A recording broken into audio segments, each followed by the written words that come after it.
Hello everyone, welcome back to our channel. This is lecture series dealing with module 4 question bank with answer set 1 of 21 RMI 56 research methodology and intellectual property rights. Moving on to the video, let's discuss about the first question. Categorize the different classes of copyrights and what criteria must work meet to qualify for copyright in protection. So in this question you have two questions attached in one. So different classes of copyrights. These are the different classes of copyrights: literature, dramatics, sound recording, artistics, musical, cinematography. So you have to list down all these classes of copyrights and explain in detail, like what is literature. Why literature is not just a small word, it is a wide range of topic. So what all kind of literature comes in? Dramatics, what dramatics? It is in a form of cinematography or it is in a real life. All those has to be explained in detail. What is the next question? What criteria must work meet to qualify for copyright? So if you want to apply for copyright, what is the criteria? So you have basically three criteria. That is, the work should be in the physical form. You cannot tell that it can be invented. It should be already available in the physical form. So it has to be original. That is, it should not be copied from somewhere else. It should be, there is no duplication in it. It should be independent. And so we term, because it is independent and it is in a physical form, we term it as original work of authorship. So that these are the criteria that is needed to qualify the copyright protection. Moving on to the next question, classify the concepts of ownership of copyright, including the rights of the author and any potential infringement on these rights. So classify the concepts of ownership of copyright. So concepts of ownership is nothing but, if suppose the owner is an employee of some other company, then he or she has the rights to give the ownership to somebody, the third person, to ensure that he or she takes care of the business properly. Then including rights of the author and any potential infringement. So the government will be the primary owner. If suppose if it is any work related to government work, that is protection of agriculture seeds or protection of farmers act, all those comes under government work. So in such case the government will be the primary owners. So if suppose any potential infringement happens, so this copyright was created under a section 14, which is called as Copyright Act in 1957. So this act ensures that there are two types of rights available, that is economic and moral rights. So the author cannot have any potential infringement on these rights. If suppose any potential infringement happens, then based on the Copyright Act, they have all rights to pose a fee to the owner who is owning the business, that is, he has given to the other person. That is how it works.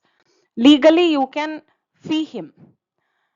Third question, difference between economic and moral rights with example. So you have two types of rights here. If you want to differentiate, you can tell the economic rights is nothing but it is developed for monetary benefits. So you develop a copyright, you get protection, you apply for it, it has been granted, but then you use that copyright for monetary benefits, gaining of any capital, or you want to earn through that copyrights. And then moral rights is not like that, because moral rights is a copyright or a work that is going to teach you something. That is, it is divided into two types: right of paternity, right of integrity. So right of paternity is nothing but the copyright will be licensed to the another person, another party. That is, through license it will be mentioned that this copyright can be owned by the other party too. Okay, so that is the paternity, the family traits that we follow. So once after the father's death, we take the property, or once after the grandfather's death, how it has been parted into different families.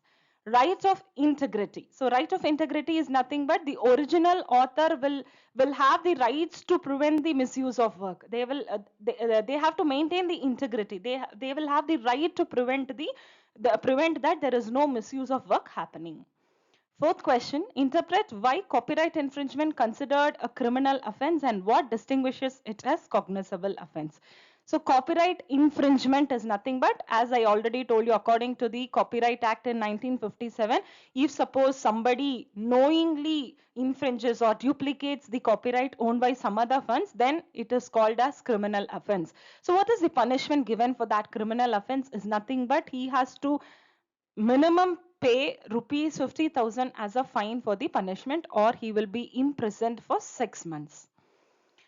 And then cognizable offense. So how you distinguish this as a cognizable offense? Because the police officer can see, they investigate and tell that this is what is happening, this is what has been infringed, this is what is the physical form of copyright available, and this is how the duplication is being done. So the same can be produced to the court of law. So that's why we call it as cognizable offense. Moving on to the next question, explain the fair use doctrine and how it applies to the use of copyrighted materials, particularly in the context of internet. So explain the fair use doctrine is nothing but the character of use, in what character we use it, what is the nature of the work we do, or what is the amount of portion that is being used. We don't use the complete copyright, we use only we may use only the portion of copyright that has been granted. So what will be the impact if you use the value of copyright material? That is all comes under fair use of doctrine. That is, you fairly use the copyright that is granted. How it applies to the use of copyright materials, particularly in the context of internet. So here, if you want to own a copyright, you can post materials regarding the copyrights in the internet, so that it can be used for personal use. You can save it for personal use, or you can distribute electronically what the copyrighted work is, like in form of publishing a paper, or in form of publishing a book, or in form of a notice that you give, advertise it. So all these comes under the copyrighted materials in context of internet.